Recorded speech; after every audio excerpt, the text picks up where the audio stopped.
Hello, everyone. Hello. If you can hear me, please let me know because I'm trying something new this time to help the sound, and I'm going to go with like the old school earphones. So if you can hear me, just let me know in the comments below.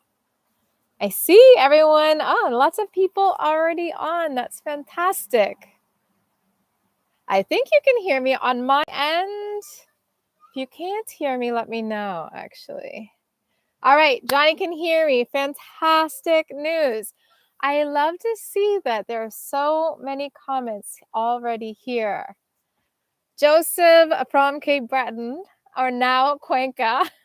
So nice to see you. Reese, thanks so much for joining in from San Francisco. Kristen and Mark from Pedro Vicente Maldonado. I'm at my sister's house with her two kids. She has a 3 and a 5-year-old. I can hear one of them. They're kind of peeking out, trying to see what I'm doing. Johnny from California, you can hear me. Awesome. Awesome, awesome. Pacon from Guayaquil. Fantastic news. So this is the last live of the summer. What I wanted to do today was the last week or so, well, actually since we last spoke, which I think was a month ago, and I was actually here. I've been working like crazy, trying to get prepared for my upcoming trip. But also, as you know, I'm still posting things about Ecuador, and I'm still trying to wrap things up. I think I might actually have 8 more videos to go. I'm trying to work through them right now in the next 2 weeks, so those things are done before I start shooting some things in Indonesia. And I also have some other things that you have requested, some things that my Patreon group knows about, which I'm going to announce, and just some kind of news all around. So let me get started with that. Let me share this link first because, guys, I've been literally working up until the last hour. I only stopped to make my family dinner. Pin message. So I have a new t-shirt store. Just one t-shirt. Let me see if I can bring it up here. I should have done this in advance. But with my Patreon, I have been working with them on a design because I just thought, Ecuador is one of those kind of small, unrecognized countries. Like a lot of people don't really have a lot of, pride in it. And a friend of mine runs a spreadshirt shop and loves it. Loves the quality, really happy with the products. And so I had been thinking about doing something for a while, and I thought if I don't do it this summer, it's not going to happen. So it's Angelina.myspreadshop.com. And let me I'm going to bring up one of the designs. Here we go. Let's see if I can get this. I think it might be backwards for you guys, but it says, I liked Ecuador before it was cool. And so I have a number of t-shirts, of hoodies, men, women, different prices. Now, the great thing about Spreadshop is that I don't actually have to do the fulfillment. So it doesn't require me actually shipping things out. But isn't that so cute? And so I really wanted to do something that I thought would be fun for the group. And it's just so hard to find like really cute things about Ecuador. So I launched that today. Now, they told me when I launched it that for the first 14 days, there's 15% off. I tried to keep prices really reasonable. They set pricing, so I tried to pick things that were more affordable. They have, just like a regular line of t-shirts and sweatshirts and tank tops and things like that. And then they have their premium line. Premium line is better quality, but it is a little bit more expensive. So they do ship Canada, US, and I think actually they might ship internationally. And then when you go on, you will see your local prices. So all of the shirts, there are a number of different colors. Even though I wear bright colors on video, all my t-shirts tend to be black.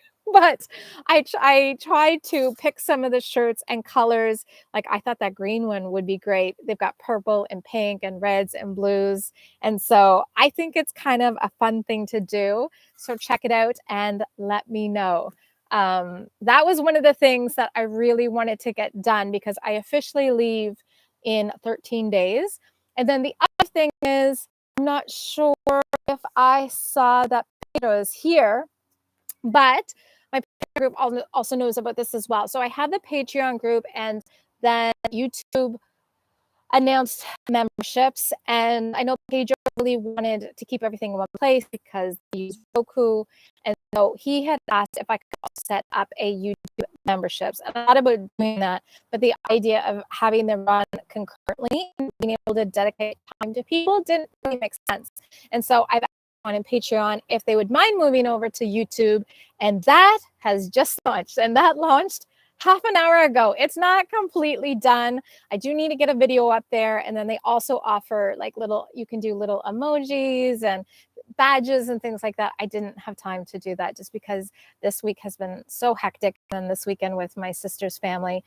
But it is up. So if you go to my channel, right next to the subscribe button, there is a join button. And so there are 3 different levels. And the first one is where I share a lot of like tips and tricks and things that I don't actually share anywhere else. Like they don't make sense. Like for example, I think I've talked about this, but in Cuenca, there's a subsidized pharmacy where everything is much cheaper than if you go to a regular pharmacy. And so that doesn't really belong in a video because I don't share expat information, but I did want to share it with people. So I actually shared it with Joseph from Cape Breton because he got into an accident like his first day, I think, when you arrived, Joseph. And then also on Patreon, that's where I share that, like all of the restaurants and just tips and things that don't really warrant a video, but are still really good to know. There's lots of little things that I know that that's just where I share them. I also share weird things, like when I was in Mississauga and got attacked by a bird several times. So that's kind of what I'm doing over there. The other thing that we're doing is we've decided, because we're a smaller group, I will continue these lives, but we're actually going to host, I'm going to host Zoom chats there. So we're going to have like small group video chats. Some people are really into it. Some people want to be on it. They don't want to show their face. That's no problem. If you're interested in something like that, I would love to have you guys over there. If that's not a possibility for you, don't worry. I just love that you support me on YouTube. So as you guys know, my goal is to make the channel sustainable in that I earn enough that I pay my editor, Witty, who's in Indonesia. And so I'm slowly getting there, but I'm looking at ways like how do I provide value or interesting things like those t-shirts where it's like people who watch my videos also feel like they're getting something out of it. I don't just want to ask people for money. I actually want to kind of give you something, but the videos are a very expensive hobby. I spend a lot of money on them. So anyway, I'm trying to get creative. That's 2 of the things that I finished today. And then for those of you who speak Spanish, Pedro also asked me if I could transcribe my previous videos to Ecuador. So all of the ones in Canada, Nova Scotia, PEI, all of those into Spanish. So I am also in the process of that. I think there are 35 videos and I am 1/3 of the way through. So it is my goal to finish that in the next 13 days. Yes. Okay. So let's go through some of this. DK, hola. Am I familiar with Casa Macondo Hostel? I'm not. Let me know what city that's in, DK. I don't know that. Yeah, I don't know if that's on the coast, but if it's good, let me know about it. I actually have already started to kind of do a little bit of planning of what I want to share when I come back in the fall. So I think my flight back from Jakarta to Guayaquil is on October 23rd.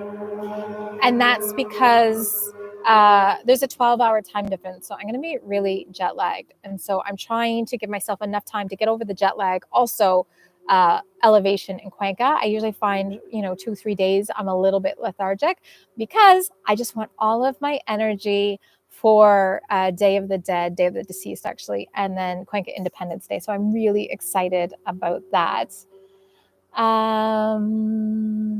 Teal is my favorite color. Kristen, there are so many teal. There's teal. There's a really nice purple color. And then, I love red. So there's some red in there. But all of the t-shirts that I picked, I tried to find things that I would actually wear. However, if there are things that you guys are interested in that are not there, let me know, because there were so many different things that you could put on this site. And I just didn't really want to overwhelm people. I think there are 10 different kinds of men's t-shirts. And so I picked one that was like regular t-shirt fabric, and then long sleeve, regular t-shirt fabric, premium, and then a hoodie. And then I also have a trucker cap because I thought it was really cute. And then in the future, there are other ones that I want to do. This one was the easiest for me to do because it was text, but I would love to do ones with things like I would love an Insoboyado t-shirt. I just basically want to make things that I actually want to order. Oh, thank you so much, Jeannie. I've also bought things from Spreadshirt, and so I know it's good quality. So I just wanted to kind of do something to make fun. Even looking for icons for the YouTube membership, it's just there are not a lot of, nobody really creates much about Ecuador. And even the ceviche is Peruvian ceviche, and you can tell because it's got camote, which is that orange, is it sweet potato? Yeah, it's orange sweet potato on the plate, which you don't have in Ecuador. So, oh no, I'm breaking up. Just 1 second. I'm going to go tell my family to get off the internet.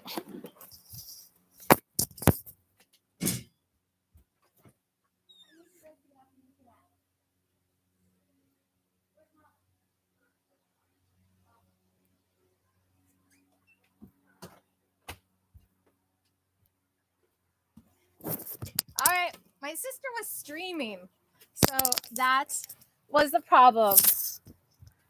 She's off. Let me know if it's not working. Okay, when is day of, oh, let me look that up again. Day of, I want to say November 2nd. Day of the Dead is Wednesday, November 2nd. And so I shared this with everyone last session, but Andreas is hosting a group tour for Day of the Dead. It's Day of the Deceased. Or maybe my headphones may move. Okay.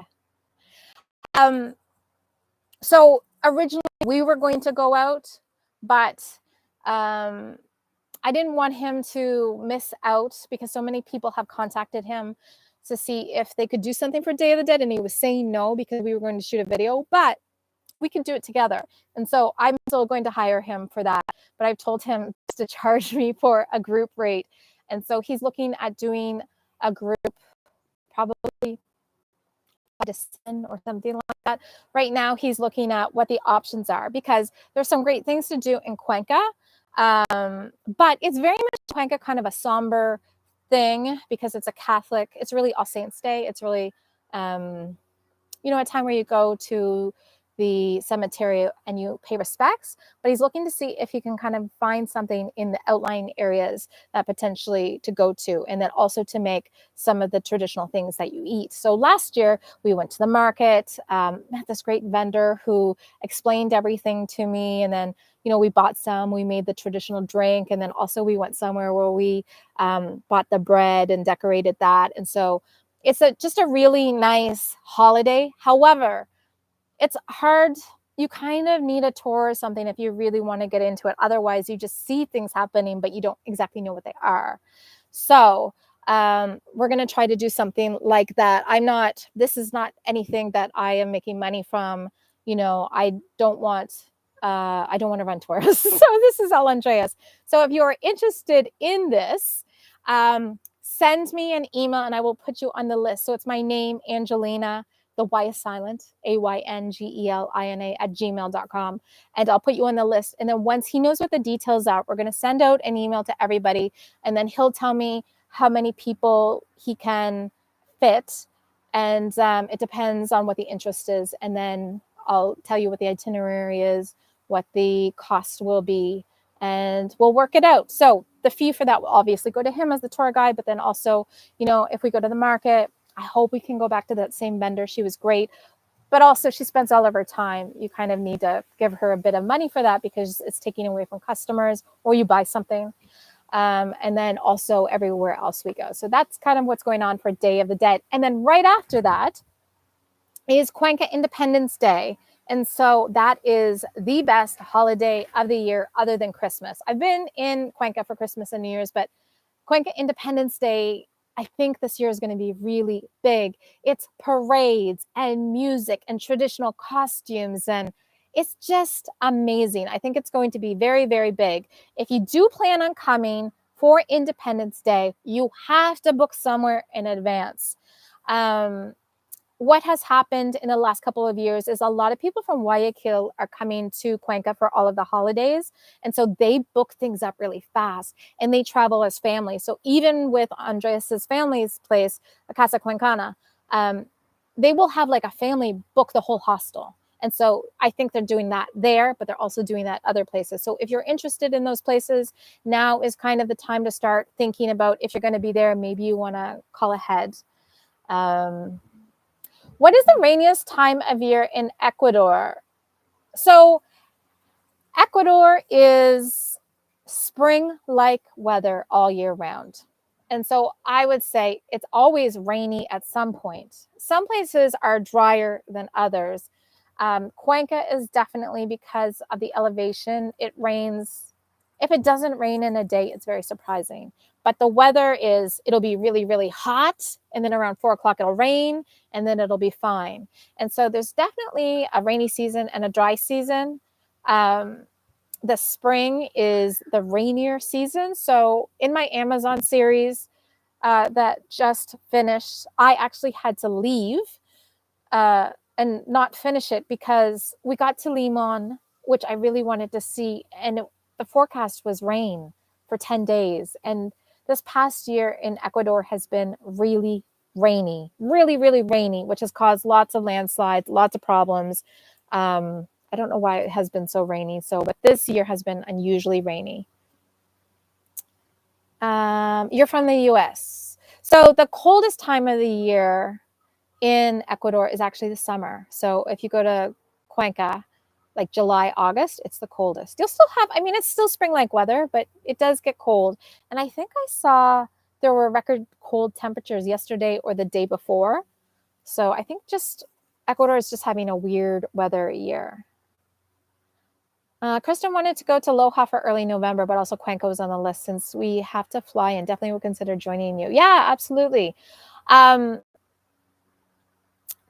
is only 8 hours from Cuenca is 8 hours from Quito.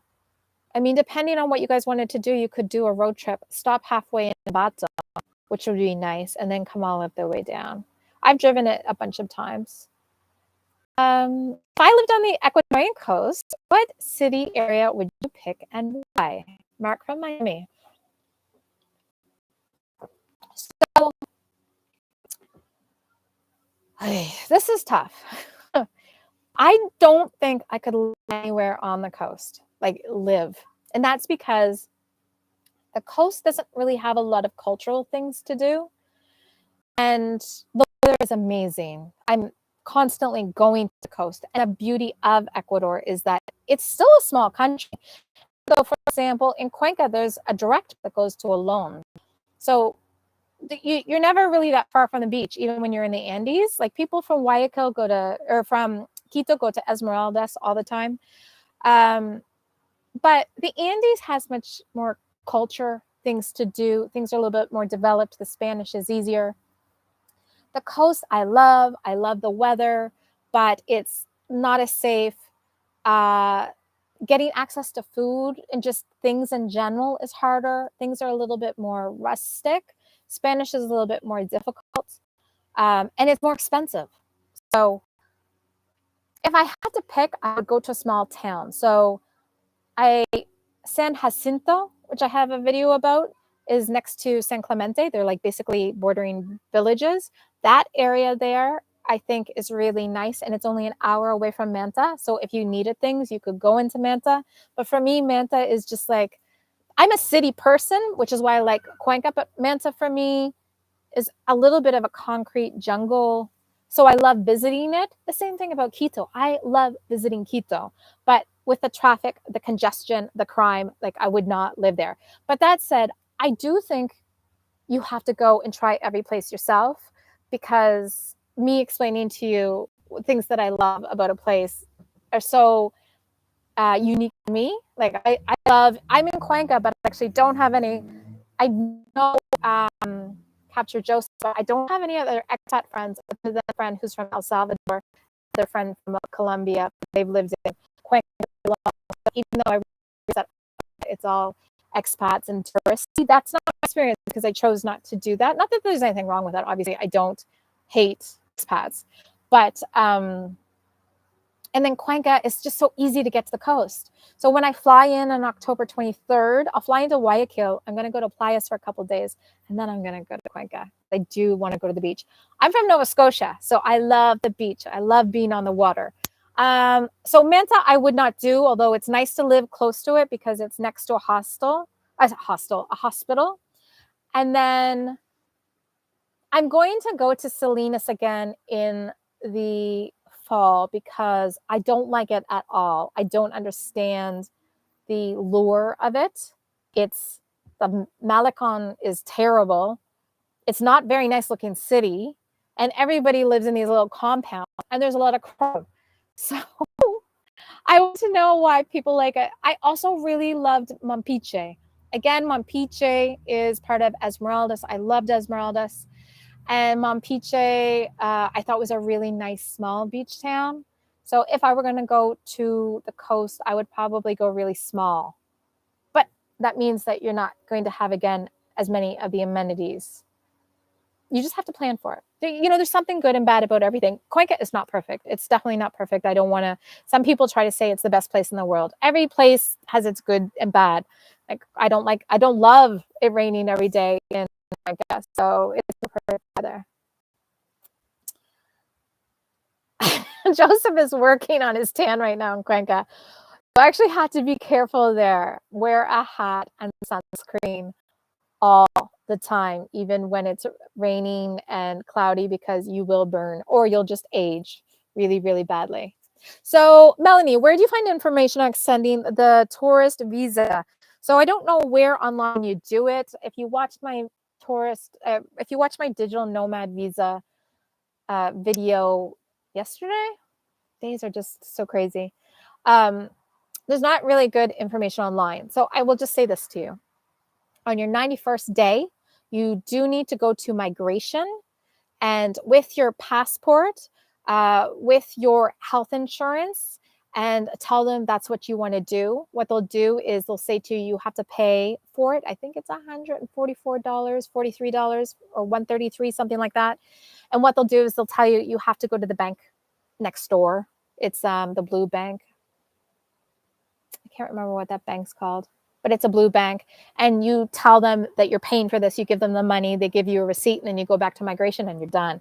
It's really, really easy to do. So do not pay anyone to do it. I do think that if you're in Cuenca or some other places, there are visa services that tell you they'll do it for you for free. And I think they do that so you get to know them, and perhaps you will use them if you want to move to Ecuador. But it's 5 minutes. It doesn't take long at all to do. It's very, very easy. But you have to do it on the 91st day. Some towns will tell you that you can do it up to 10 days, 2 weeks later, but it really depends on the town. So you can't go before 90 days, but I would go the first business day after your visa expires. But it's very, very easy to do. What about Cuenca, the temperature at the end of August, beginning of September? Joseph, you can weigh in here. I've never been there. I do know that August is the coldest month. So, and when I say cold, I mean, I could Google Cuenca, Ecuador, weather, September. Yeah, so it says it's about 22. The day is always warm. So the day is always going to be about in the 20s. But the night is 10 degrees, and that's where it gets really cold. So, Kristen hasn't had rain for a week and a half now. Otavalo is in the drier season right now. Not sure about other places. Yeah, so in Cuenca, the same thing. It's dry season, but it's colder. That's the thing. You can have dry season, colder, wet season, warmer. Reese, if you like the beach, can I assume you're going to Penang? Oh, I haven't even talked about Indonesia. I will talk to you guys about that, about my plans for that. Salinas in the fall. Let us know when. Of course, Shane and Tanya, I will definitely let you guys know. Yeah, we'll see. I mean, some people love Salinas. I will say this. When I went there, it was a Guayaquil Independence Day, and a lot of people from Guayaquil come to Salinas, and it was really known as a party town for a really long time. And it was built to resemble Miami, Little Miami, which I don't see the appeal in that. There's a trail right behind me if you guys can hear that. There are people on dirt bikes. And so Joseph says, okay, August so far has been beautiful. All right, let's talk about Indonesia a little bit. So I have a flight, Halifax, Boston, Tokyo, Jakarta. There will be a 12-hour time difference. So I expect intense jet lag. And I've been really trying, I don't know if you can hear the dirt bike. I have been really trying to plan for this because I really wanted to, oh, it's really white. No. Sorry, the light isn't really great right now. I've been really trying to plan for these 7 weeks because I wanted to be really focused on shooting video. But what I realized was 7 weeks is too long to plan, especially for a country that I've never been to. I don't really know a lot about. And so with my editor, he suggested I go to the island of Sumatra, which is known as the food island. All of the best Indonesian food is supposed to be from there. It is primarily a population of Muslim people. There's also a province that is very strict and actually has Sharia law. Some places are much better than others in terms of being more liberal, but I've been doing just a lot of planning in terms of what to wear to dress respectfully, and then also in the more conservative areas, really to understand how much I need to cover up. So basically, people have said to me, don't show your underarms, and then in some places, wear something that's covers your knees. So that's not true everywhere, but it is true in some places. It was a little bit stressful because I thought limiting myself to one island would make things easier. And then I discovered that this island is the size of Spain. So it's a very large island. Indonesia is gigantic. And I did not know this because when you look at it on the globe, it just looks like, a bunch of small islands. It is not. It's very big. So last week, I just decided not to plan at all. So I do have some things that are very exciting. I'm going to go to West Sumatra first, and that is kind of the hub of all of the best food. It's known in Indonesia as the best food of all of the great Indonesian food.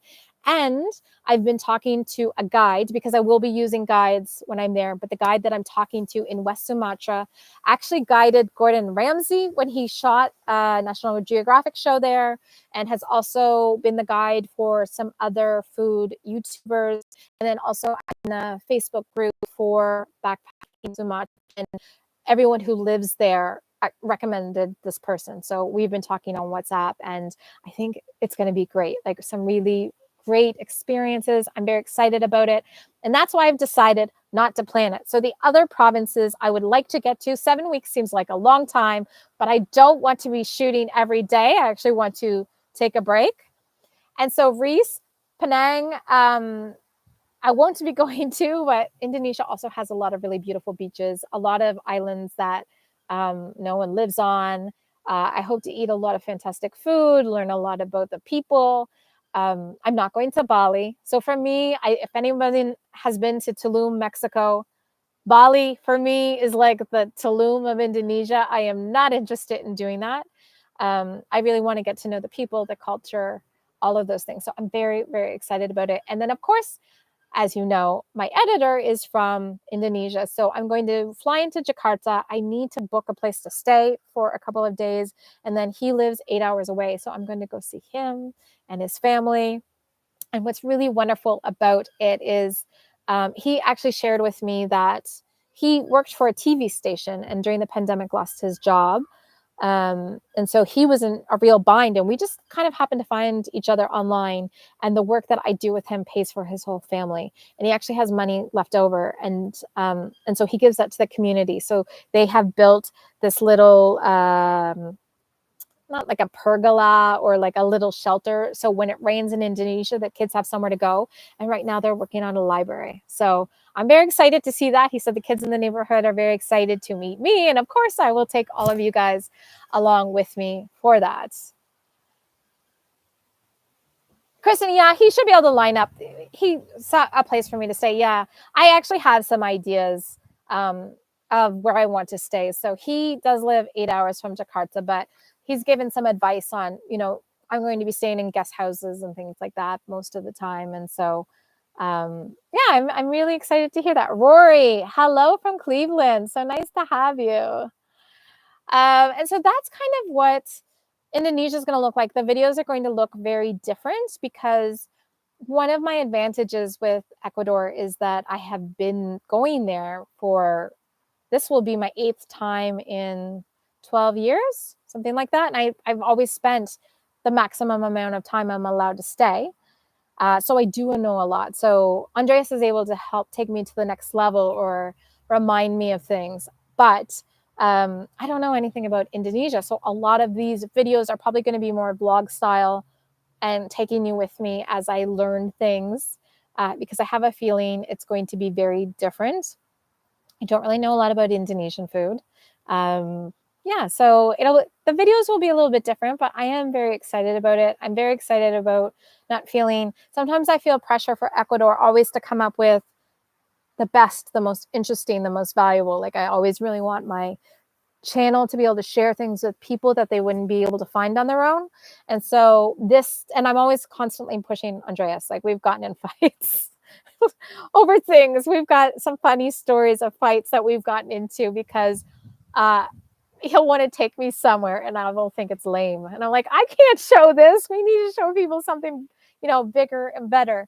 And so for Indonesia, I don't have him as a constant guide, but in each province that I go to, I will be using guides because I also do believe that a lot of people like to do independent travel, but then like you guys don't want me to watch me, have a video and I know the name of the dish and I say to you, well, I don't know what it is, but it tastes good.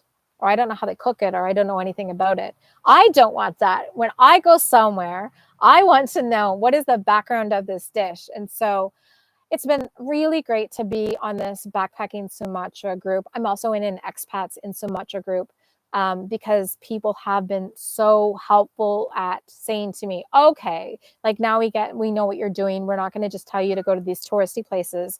Like here are the real places that people go. So anyway, very excited about that.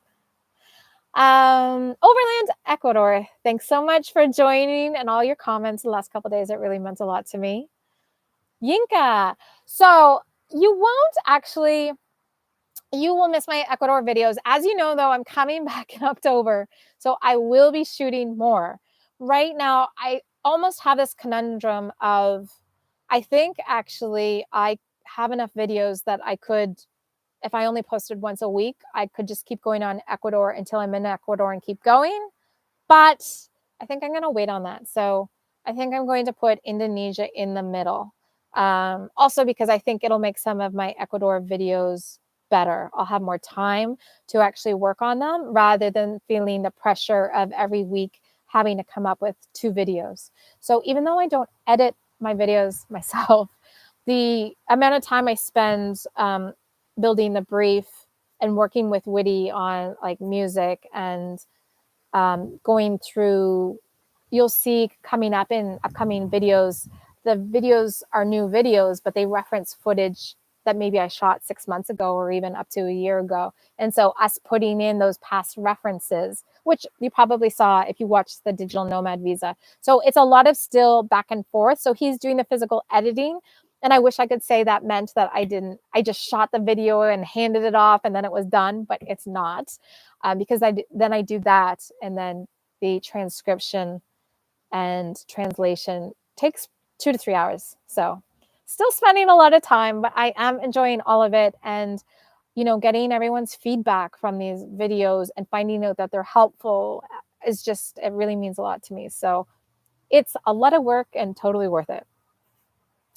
Yes, so that's kind of where I am on Indonesia. I would love to hear what is going on with all of you. If you have any questions, Shane and Tanya, I have not seen a video from you guys in a while. I know you moved, but I have not seen where you are. So would love to know when you guys are putting a new video out. Going through these old videos, or I say they're old, I shot them, 6 weeks, 8 weeks ago, and then we're now working through the edits. I am really missing Ecuador a lot. So one of the videos that I'm working on right now is 27 drinks to have in Ecuador. And so I went through all of my videos as well as things that I had shot that didn't make it to a video. So in some cases, I went to towns and we had the intention on shooting a video, but for some reason we just didn't have enough. And so I kept the footage of what I did, but it didn't make it into an actual video because there wasn't enough in the town to make it interesting. And so I have these 27 drinks, which is kind of a compilation of the two. And as I went through it, it brought back a lot of memories of, you just think drinks are like, oh, I had this or I had that, but I had some really great things. So I am going to have some compilation videos coming up. One is drinks, and soup. I really want to do on this. I'm running out of time on these things.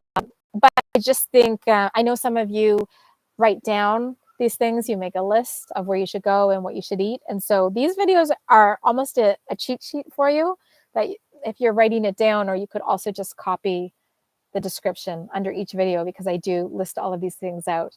I had to cut it off at 27. And even today, I thought, did I put Mapanago in there? Was that in there?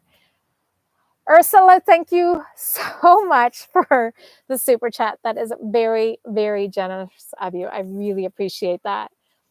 I do have a couple of videos coming up of other towns. I have Paute, which is outside of Cuenca. Now, one of my viewers, Johanna, she is Ecuadorian, and she has been telling me to go to Paute for a really long time. And I just got to it, days before I left Ecuador. It's amazing. It's just this really amazing town. I got to do so many good things. The video is 25 minutes long. I keep trying to make these videos shorter, but I just want to share all of the things with you. And so it's really tough to cut things out. But I'm trying to get better at editing myself and not telling you everything. But at the same time, I know that some people watch all the videos, but for some people, I'm new to them. So they may find me because maybe they're looking at Paute and they've never seen a video before. So I do want to explain what seco is, and I do want to explain what ají is and all of these things. So I hope it doesn't get boring for other people who are constantly hearing me explain what seco is and that it's saucy, even though seco means dry. And then I also have one on fine dining in Cuenca. I'm working on that right now because it's 30 minutes long. It's only 3 restaurants, and each one is 10 minutes long. That one I am going to edit. Nobody needs to watch 30 minutes of 3 restaurants. Reese, I don't use TripAdvisor for anything. So TripAdvisor on food, I don't trust it. And I agree with you. So Mike's Pizza Kitchen. So TripAdvisor, number one, is heavily used by English speakers, also tourists. So tourists don't tell you where the best place to eat is. They don't know. And so you actually get like one of the most basic eaters.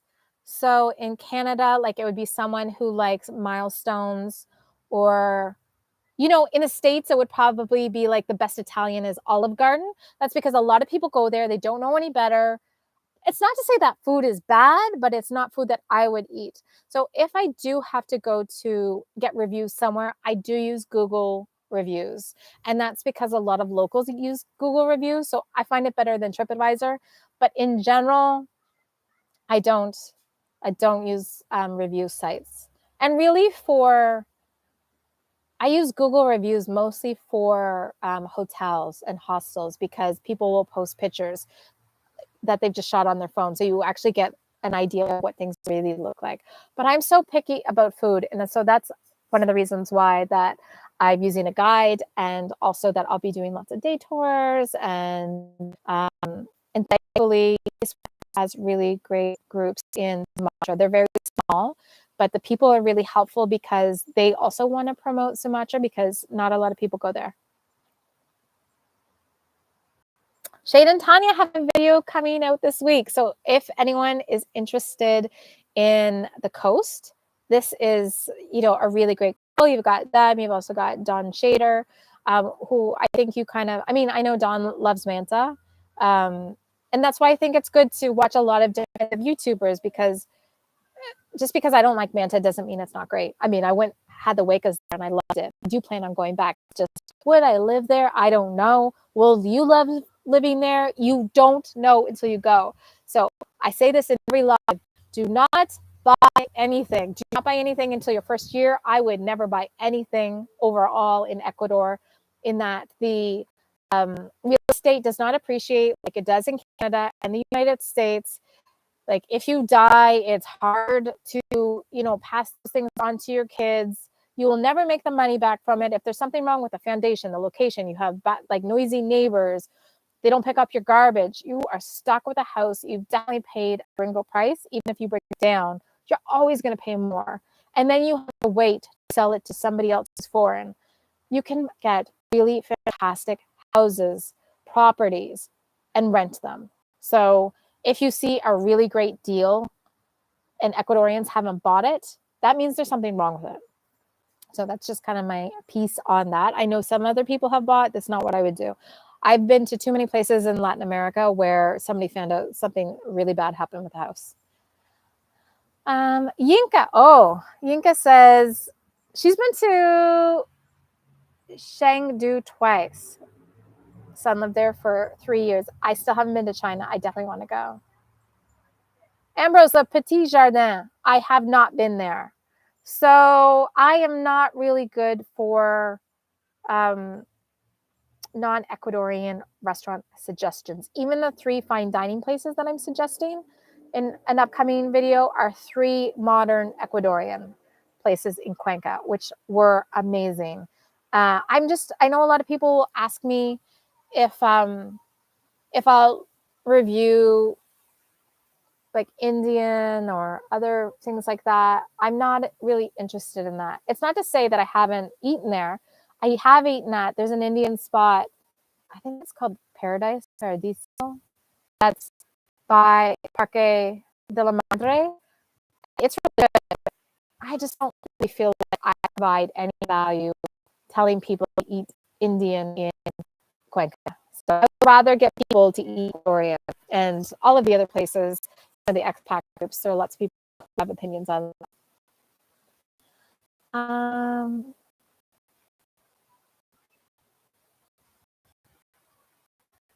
I know, because you've already bought. So I feel really bad whenever I say that. And you have great neighbors. Exception to the rule. So many nightmares. And then if you spend any amount of time on Ecuador expat groups, people are always trying to sell, or they found out there's something wrong, or the reason why I say to wait a year is because the legal process is very different. It's just like driving. People think that they can just rent a car and drive, and they don't know that there are a lot of different rules. Like you should not drive at night, not for safety reasons because people are going to rob you, but actually there are a lot of potholes and it can be very dangerous. If you get into an accident in a small town and the person that hit you is like really good friends with the police, well, you're kind of out of luck.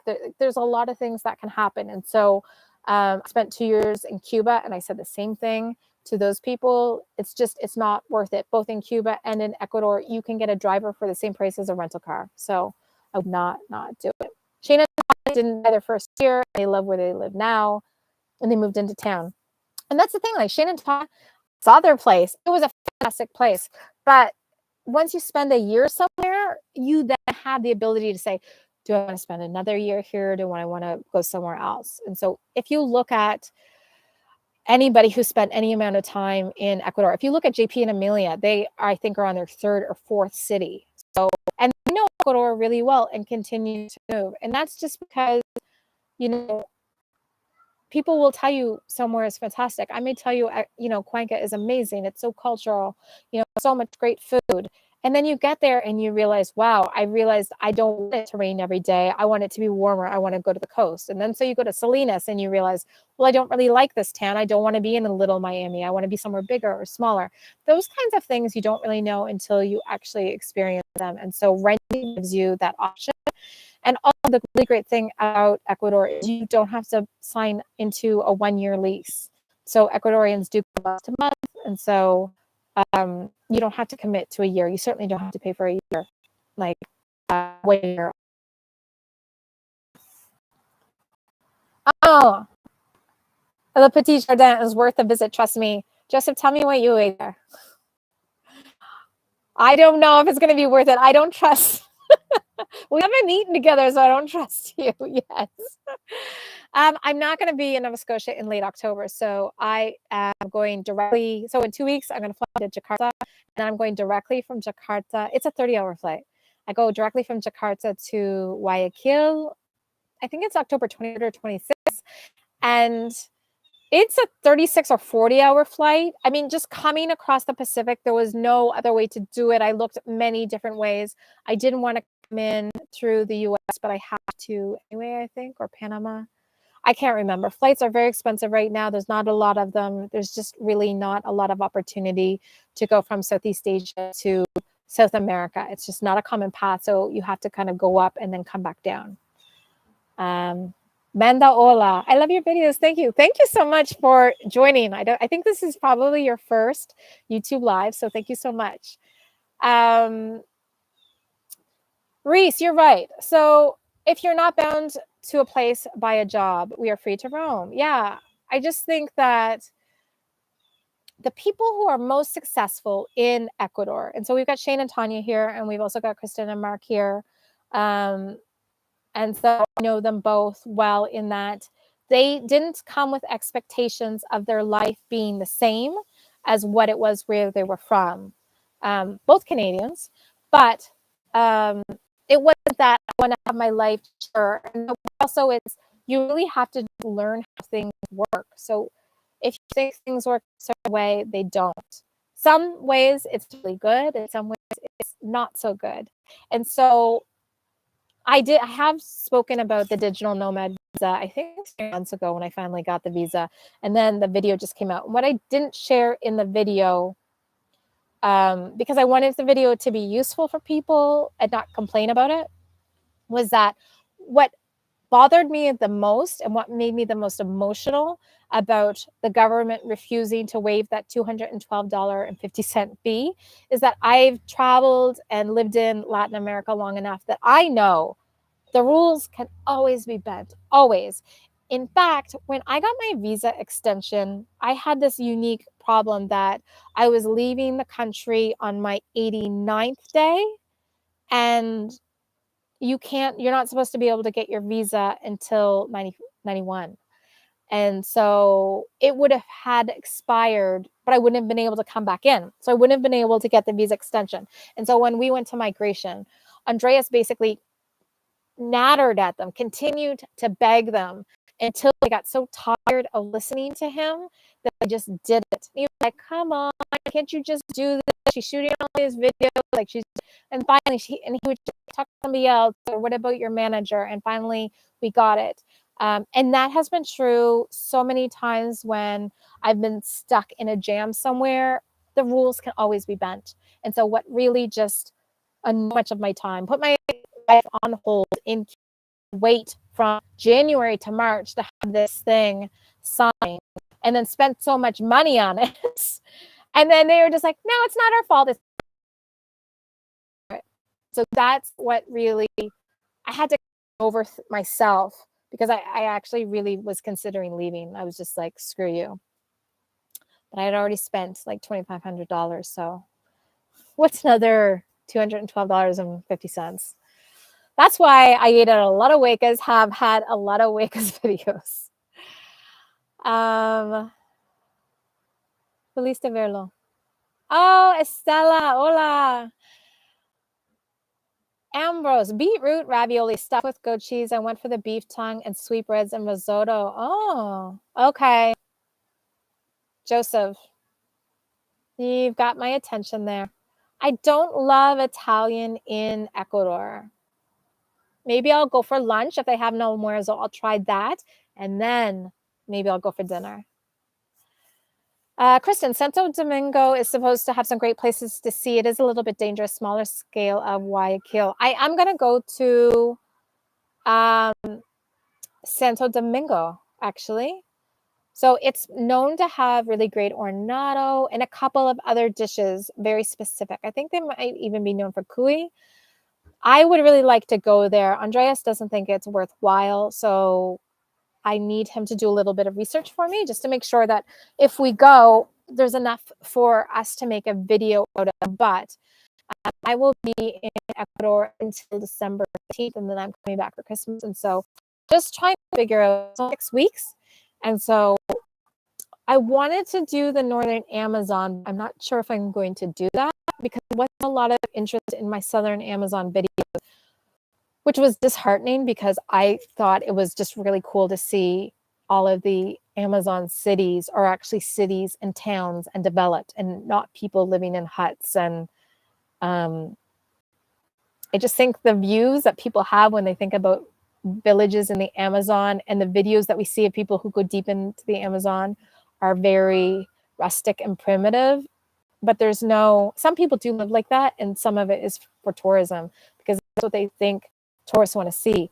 But I actually thought the Amazon was quite livable and would be really great for expats if they wanted to, go somewhere.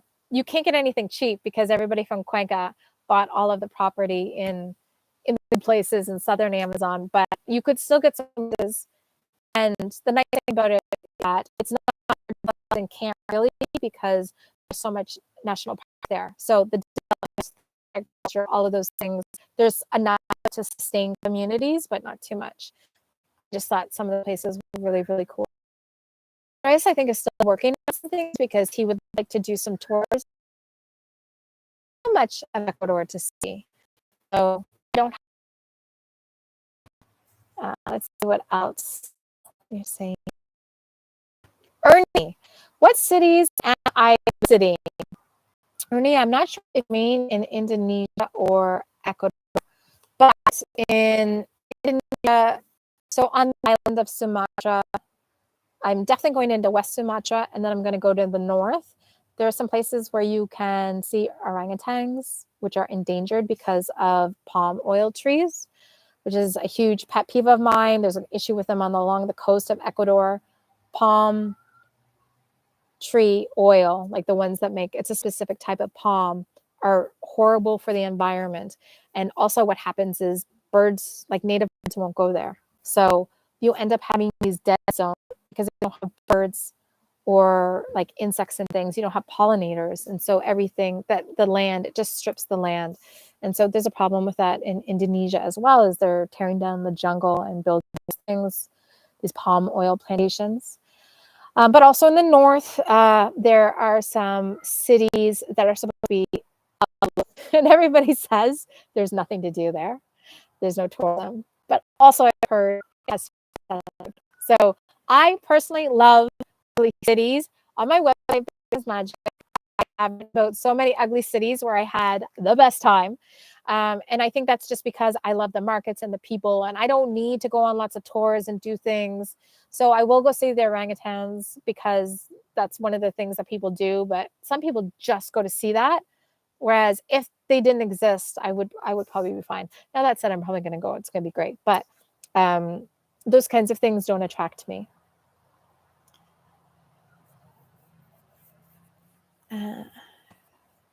All right.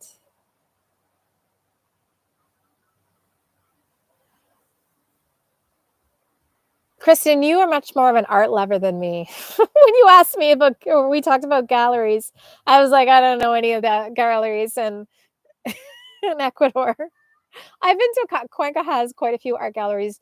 The nice thing, I don't want to just always say what's great about Cuenca, but it's only because I know it so well, is that most of the things in Cuenca are free. So and actually in most of Ecuador, you can go to art galleries and things and it doesn't cost anything.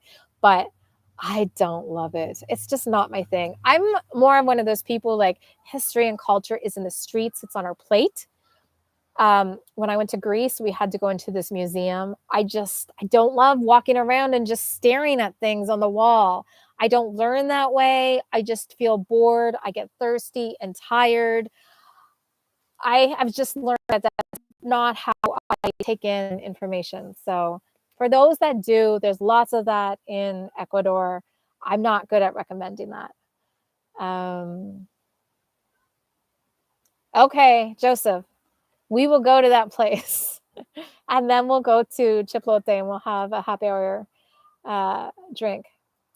Jim, you loved my Muesne episode. Yeah, so I loved Muesne as well. As a whole, I think Esmeraldas is such an undiscovered location. I'm just going to call it out and say I think there's a lot of racism because it's primarily Afro-Ecuadorian. So I would say there's racism institutionally in that they don't have access to the same infrastructure that other provinces do, and they don't manage things as well. So some provinces are managed better than others, and that's why you can see some provinces are doing really well off, and then other places are not. Even on a municipal level, Pedernales, the entire nation of Ecuador took a tax increase for a year because they lost all of their hospitals during the earthquake. And then when I got there, their hospital was still intense because the person who was responsible for taking all of the money like left and went to the United States with all the money, like totally. And this happens quite often in Ecuador. There's tons of stories like this. And so, but Esmeraldas as a whole, I thought the people were amazing. It is not the safest. I would equate it to like Quito. I felt more safe in Esmeraldas than I did in Guayaquil. Would I recommend people go to Guayaquil? No. I really wanted to do a Huecas video there before we left, and Andreas was like, now's not the time. And certainly with what's been going on in the news right now, I think he's right. But Esmeraldas, we didn't go out at night. We didn't go to clubs. We were on the beach during the day. Everywhere we went, we were fine. People were just really beautiful and lovely in it with hands down. I don't care. I mean, I love the food in Manabí. I love it. It is nothing compared to Esmeraldas. The people in Esmeraldas are the best cooks. And everyone in Ecuador will say that. Ecuadorians will tell you that because if you go to other restaurants around the country, they will tell you if the cook is from Esmeraldas. And if they are, that means like, oh, this person, they had their saison, which is like their seasoning, their special magic. It was magical. Anyway, I loved Esmeraldas. The beaches are by far the nicest. The food is by far the nicest. Infrastructure was not great, but lots of people go there from Quito, and it was fantastic. Muesne, when I went there, I thought, oh my God, this is like paradise. And nobody knows about this place. And all of the, talk about wanting to buy property. Everybody was selling there. I mean, if you want to buy property right on the beach, like white sand beach, it was gorgeous. Now, again, the amenities, I don't know what that would be like, but I loved Muesne. I had a great meal there. So I would actually really like to go back to Esmeraldas in the fall as well. But we'll see. Like, I want to go back everywhere. I want to go back places. I want to discover new places. So I'm going to run out of time. But hands down, Esmeraldas, the province, is one of my favorites. Muesne, Mompiche, those smaller places. Mompiche for sure is safe and just really beautiful. But you have to want to live in a small town.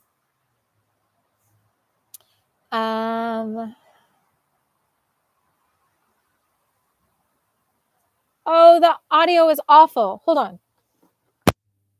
All right. Can you guys hear my audio better like this? I am outside. Let me know. I pulled out my earphones. Kristen, is this better audio?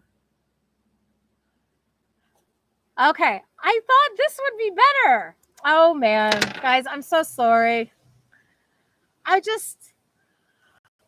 Well, it's good to know. I'm not going to use those anymore. I used a microphone on the last one, and I thought this would be better. Just because I'm outside, it's a little bit windy. And then right behind me, if you're Canadian, you know the CN Rail Trail. This is one of them. And so in Halifax, on this section of it, the BLT, a lot of people who come by with four-wheelers and dirt bikes, so it can be loud.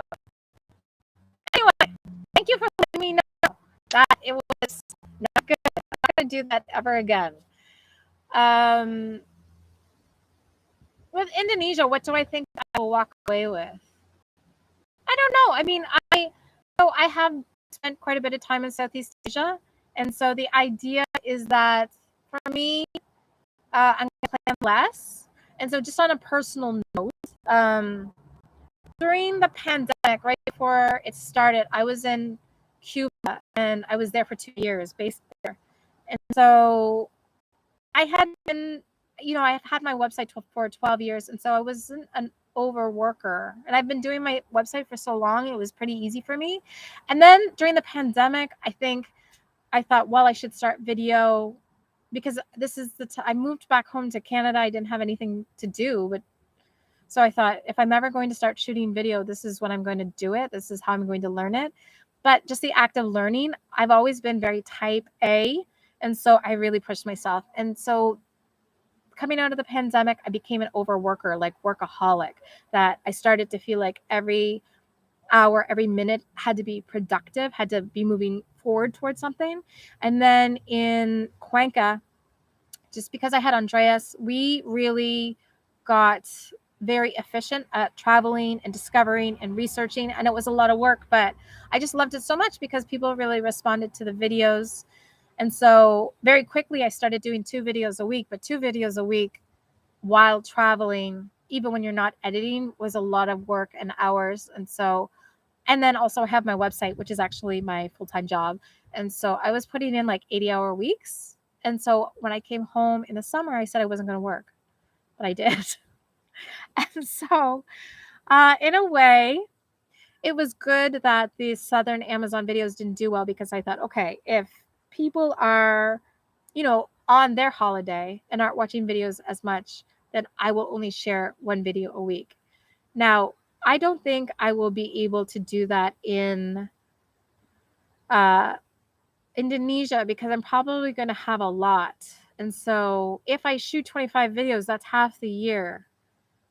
And so I'm probably still going to do 2 or 3 videos a week, but it'll be different because they will be more vlog style, which is easier for Woody to actually edit, and we'll see how it goes. This is actually going to be a little bit different for me. And then also, I would really like to take things easy. So one of those things of pulling back and not being an overworker is deciding to not plan 7 weeks. Because I've been traveling for 12 years and I was never like this. I was always just show up in a place and figure it out. What I do is I buy the ticket, and then I will book my first 3 nights somewhere, and that's it. And then I figure the rest of it out. And so I just realized, why am I pushing myself in Indonesia? I should just experience it and share that experience, because you guys aren't going to want to also know the same kinds of things about Indonesia as you do want to know about Ecuador. So I'm just going to share what it is like to travel there, and what I get up to.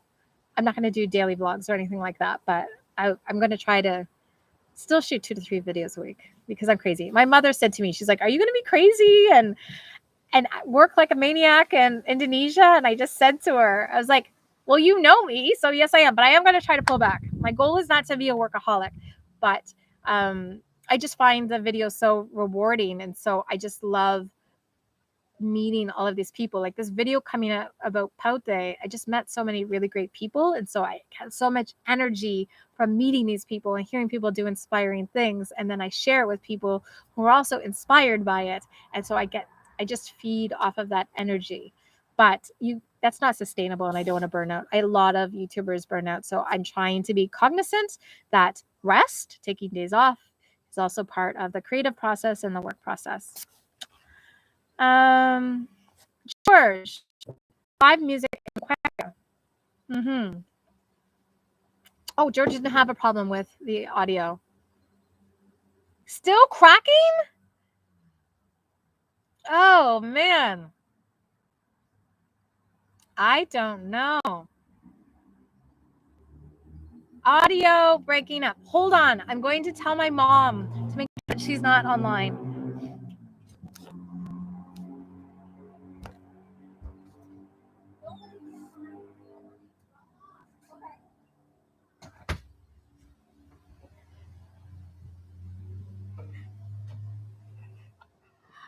right. Nobody's online. They said everybody's off. It could be just because it's Sunday night and everybody in the neighborhood is probably live streaming. So we will keep this just a little bit longer, let it go, and then next live will be in Indonesia. So George, tons of live music in Cuenca, lots of free music, lots of jazz and blues clubs. One of the things that I love about Cuenca is that there is so much going on in arts and culture. And so once you spend so much time there, that's why when you go to the coast, you realize there's not as much. And so in Cuenca, any night of the week, there's always something going on. And Cuenca holds so many free events. And then there are some expensive events too. Like they have a symphony there, and I think they played outside, and it was $25. But also, I've been to so many free events, and there's just lots of festivals and people playing outside. And so that's what I really love about Cuenca is that it's like the size of a town in the central. I stay in central. It's the size of a town, but it has the activities of a city. So it would be really hard to get bored. There's always something going on. The only thing is it's hard to find out about all of it. I wish there was like a central place. And so if you're on Instagram, I have learned to follow a lot of people on Instagram. And then Andreas actually, because he's a tour guide, he's on some big master list that sometimes he will like call me and say, we got to go in an hour because they're playing Pasillo, which is Ecuador's national music. And it's free just around the corner. So it's one of those things that they're not really great at having. Most cities or towns, it's like they've got what's on this week. Cuenca doesn't have that. All right. Reese, many YouTubers are successful with one video a week. Yes, I know. So there's two things. One, I'm impatient. And so I knew that doing twice a week, I would become more successful faster. And so I initially thought my goal was 10,000 by the end of the year. Obviously, I've made that, which is fantastic. But I still think I've got 2 videos a week in me. The other thing is because I tend to shoot so much, if I did that, like if I go to Indonesia for 7 weeks and say I shoot 3 videos a week, that's 21 videos. So that's almost half a year if I only do it 1 a week. So that means you're not going to see Cuenca until spring, or Ecuador as a whole till spring or summer. So that is also kind of what I think what I will probably do is go in seasons. I agree in the summer, it probably makes sense to just do 1 a week. But over the winter, I think 2 probably works because people aren't out as much. They're planning. I can do it. So we'll see how it goes. I don't want to burn out. And eventually I will go to 1 a week. But I still feel like I'm kind of in the growth stage. And as I told you, I'm a lunatic. Like I am constantly thinking about ways to improve, things that should be better. My background is actually advertising and marketing. So I'm always looking at like, how do I provide value for people and connection? And it's because I want to help the people in the countries that I'm in. Indonesia was devastated during the pandemic because they rely too much on tourism. And so it was devastated. People were starving. And then also, I just want people to know more. I want people to do other things. I want people to go to like if they think about Indonesia, it's not just having a smoothie bowl in Bali. Like there are other real experiences to have. I don't know what those experiences are yet, but I feel like I'm gonna have them there. Where can you buy whole flaxseed? So there, BC. Thank you so much. I just saw that I was talking too much. Thank you so much. That is really, really generous. I'm putting that towards my digital nomad visa funds. Whole flaxseed. So there are YouTubers called Flins on the Fly. If you're looking in Cuenca, Flins on the Fly. They have a video out maybe 2 or 3 weeks ago. They are like natural health. They're really into natural health, yoga, alternative things. and they go to a grocery store that's not in the historic center, but I can pretty much guarantee it has whole flaxseed. So if you start to look back, I think it was 2 or 3 weeks ago, Flynn's on the fly. But if not, I'm sure if you message them and ask them, or like left a comment and asked them where it was, all of that kind of stuff, they would definitely have. Johnny, favorite airlines? I like United. No, I hate United. I like Delta. Delta flying down was okay. Copa was great. Avianca is all right. South America, you don't really have a lot of options. So I have heard that a couple of new airlines are opening up. They're low cost, which would be fantastic. The nice thing about Ecuador is Panama is actually a really great hub to fly into. I don't want to fly through the States. It's just a hassle, even though I have to do that coming back. But if you can get to Panama for a really good price, Panama to Quito or Guayaquil, you can actually get really good rates there. I have found that flying to Guayaquil instead of Quito is cheaper. That's because Guayaquil is a smaller airport. It has lower airport fees, which means overall the airlines charge you less. And so if you're anywhere kind of in the south, you can do that. If you want to go to right now, if you can fly into Cuenca, you can fly into Quito. And then the flights are about $50. The one thing I will say about this is if you look to book directly with an airline, a lot of times it's like a cheap flight, but then they want to charge you a lot for your baggage. When I flew to Ecuador last September, I bought my avian. How did I fly? I can't remember what I flew Quito to Cuenca, but I got the flight was the same price on Expedia, but they threw in free luggage. Buying directly from the airline, there was no free luggage. So I like Expedia. If I ever have any problems with flights, I find they're really good. So I would just say get to Ecuador, and then the regional flights are not that bad. Kristen, I don't know what they use.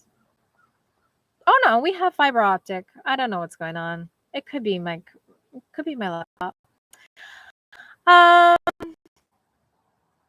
Yeah, Kristen said, I don't know why they don't have upcoming events. There's no bulletin board. I mean, this could be a really great business for someone just to have like a website that just had all of like what's going on. I've also missed a lot of traditional food events because the newspaper will report on them the day after they happened and instead of letting people know, hey, this next door city to you is having this huge festival. So I have missed a lot of festivals that way.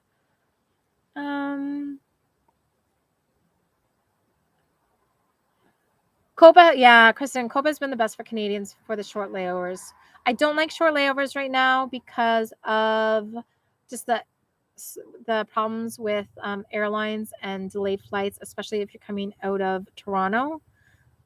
I do like Copa because you don't fly through the States. So, Rad, is Ecuador dangerous? It looks absolutely amazing. We're retired early with a 4-year-old. We're reluctantly leaning towards Panama. So, I would say this.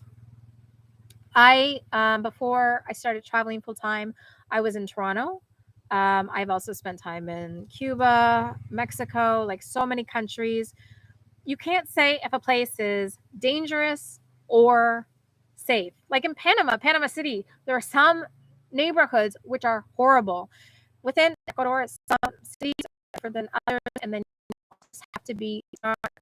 So similar to going to Barcelona, Rome, Paris. Can you get robbed? Yes. Can you get pickpocketed? Yes. Is violence common in Ecuador? No. So right now, violence is starting to increase a little bit, and that's because of drug trafficking between Peru and Colombia. About this, and that's actually why they have instituted a state of exception so that the police and authorities have rights to try to get a handle on some of these things. I have never had a problem in Ecuador. My sister robbed her first day in Quito when she came to visit me. They pushed her and then just grabbed. So I would say being pickpocketed or robbed, common. Violence is usually because somebody is involved in drugs, prostitution, or gambling. And most of the things that we see on the expat groups, it's always like, it's 3 a.m. in Guayaquil and someone got shot on their front lawn. It's like, what's somebody doing on their front lawn at 3 a.m.? Like, there's always kind of a reason. So I think that if you, like anywhere, if you don't get involved in things, if you don't show that you've got a lot of money, if you have your wits about you, some towns and cities are better than others. Quito, I'm always like looking for people. Same thing. Guayaquil, I feel the most on edge. Cuenca, I don't at all. You just kind of have to be smart. Like, are you going to be walking down the street with your iPhone? No, I don't walk down the street by myself with my phone out or my camera out. So if you're whoever's not, you always have to have one pair of eyes. But I would say getting robbed, yes, possible. Getting hurt, much more unlikely. And I would just say Panama and Ecuador is very different. So it's not just about safety. It's about like, what kind of culture do you think you can live in? So Ecuador has a very strong indigenous culture. Panama is much more American. So if you want to have a similar lifestyle as you did where you're from, that might work better for you. Ecuador is still one of those countries where still, I mean, there are people who go there, but it's the first choice for a lot of people. People go to Mexico or Panama or Costa Rica. But I find now Ecuador is getting really popular because Costa Rica is so expensive. Yeah, it is no problem. I think you just kind of you got to look around. The more time you want to save money, you've got to spend your flights. Kristen, you should just get a together when people know about things that they just put it up. I mean, in Cuenca, I don't know why people have not done that. Oh yeah, like compared to Chicago, New York, San Francisco, even compared to, frankly, Vancouver, Toronto, when you're in the city, something can happen. And Shane and Tanya, yeah, you feel safe and alone in a small town. So it really depends on where you want to go, what kind of lifestyle you want to have. I don't worry about things, but also I'm still very aware. And so if you come from a small town, not a city, Ecuadorians are very nice, but the truth is a lot of people are hard times. Certainly being caught between a drug producing country in Peru and Colombia, Ecuador is a really position because a lot of undocumented immigrants from Venezuela come with nothing. And so they're very vulnerable to organized crime and all those kinds of things. I would still say, though, violence is still quite rare. And you will even hear something happens. The first thing Ecuadorians will say is, well, what did the guy do? What was he involved with? And that's because Ecuadorians don't really, even with a crime, it's never really violent crime.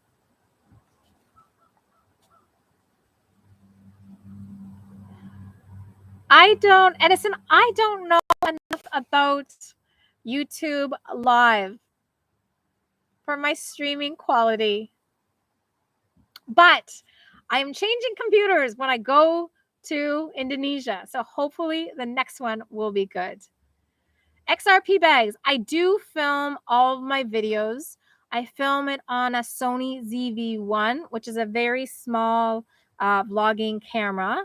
And I have an editor to edit them. So I give all of the editing to him. We do work together on what the style would be. He is fantastic. We work very closely together. I am constantly trying to improve my filming. And actually, I shot on a Google Pixel for over a year before I moved to a camera. And now with cameras, I just got this iPhone. And the quality that's coming out of the iPhone 13 on the cinematic mode is really, really impressive. So if Sony does not come out with a new ZV-1, when that camera dies, I may just stick with iPhone. Yeah.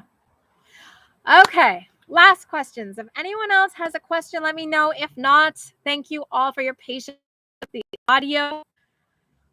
If you haven't liked this video yet, please give it a thumbs up. I don't think like in a Rolex. I agree. You have to be it, but I've been on the phone, and I'm not want to steal your phone. It doesn't matter what kind of phone you have.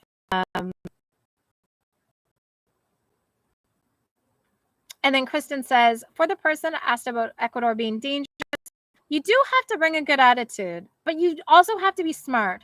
And so I will say this, wherever you go, if you stay in, I always, because I travel alone as a woman all over the world to many places that people think are dangerous. I traveled alone from Mexico down to Argentina over 2 years by myself. Did not know any Spanish when I first arrived in Mexico.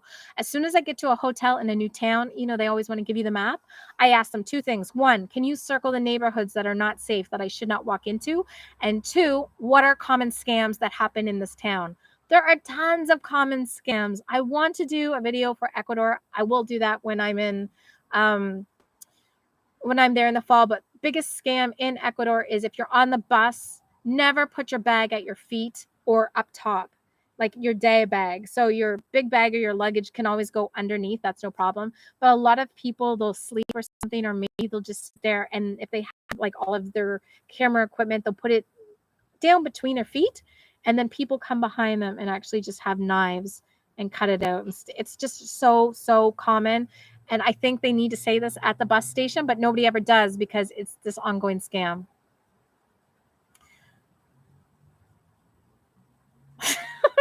I love how everyone's trying to help me. Okay, guys, let's end this here. Thank you so much.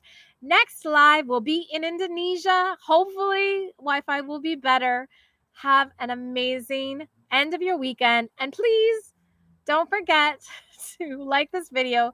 Hopefully, other people can watch it and the audio is okay. Have a great night, guys.